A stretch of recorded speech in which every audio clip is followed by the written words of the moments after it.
The passage of the mining tax has come just before the end of the parliamentary year and the end of what the Labor government has called its year of delivery, which has seen 250 pieces of legislation go through Parliament.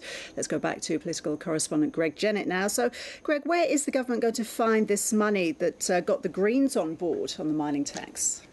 Well, Ros, very shortly, soon in fact, we are expecting the Prime Minister to hold a media conference here in Parliament House to explain that. She's about to emerge from her doors into the courtyard, and maybe we should hear the answer from the Prime Minister herself.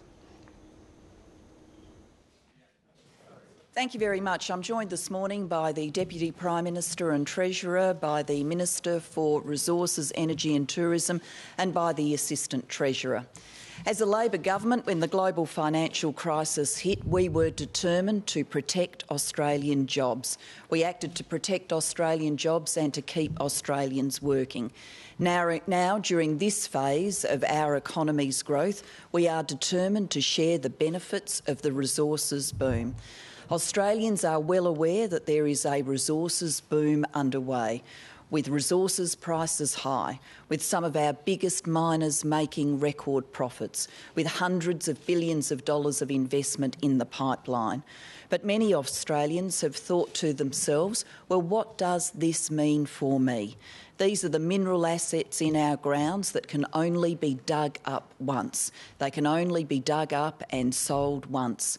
Many Australians have thought, what does this mean for me? As these assets are dug up and sold, what does it mean for my future and for the nation's future? Well, they're very legitimate questions. And last night in this Parliament, those questions were answered when the government delivered its minerals resource rent tax. What this means is a fairer share for Australians right around the nation. What this means is that our super profitable mining companies will pay more tax, and that tax will be used to cut company taxes, to give Australians more superannuation and to build more infrastructure.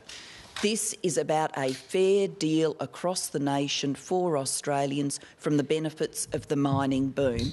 It's about ensuring Australians today see that fairness, but it's also about ensuring Australians in the future see that fairness too. Australians recognise that this is a deep and will be a long-lasting boom, but they still want to know what the Australian economy will look like in the days beyond the resources boom. And I want to make sure our nation emerges from this resources boom with a diversified economy that can offer opportunity to all. That's why we are having our super profitable miners pay more tax in order to cut company tax and provide benefits to small businesses to share opportunity around the country as we grow our pool of national savings and give Australians better retirement incomes. This is about sharing the benefits of the boom in the interests of working Australians. I'll turn now to the Treasurer for some remarks and then we'll take some questions. Thanks very much, Prime Minister. Look, this is a very big win for the Australian people. It's a very big win for 2.7 million small businesses. A very significant tax cut for those small businesses, a $6,500 instant asset write-off will really help with the cash flow of small businesses, particularly those that aren't in the fast lane of the mining boom. And it's a very big win for the Australian workforce, a very big win for 8 million workers, a significant boost to their superannuation over time and a significant boost to the superannuation of some low-paid workers as well. Treasurer Wayne Swan there talking about the passage of the mining tax earlier this morning. Political correspondent Greg Jennett was sitting listening to that in Canberra. So, Greg, what's your take on what was said?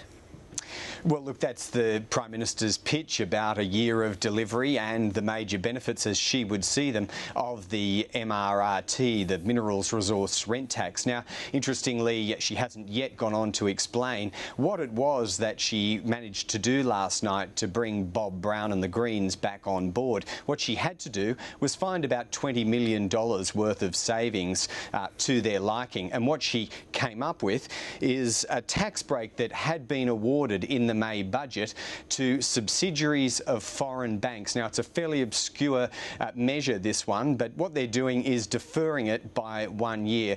Now, we can probably presume here that it was to Bob Brown's liking, because foreign companies generally, in his worldview, get something of a free ride from the Australian economy. So I think they really ticked the box for Bob Brown in coming up with this saving. Small in the overall scheme of things, but important to the passage of that legislation.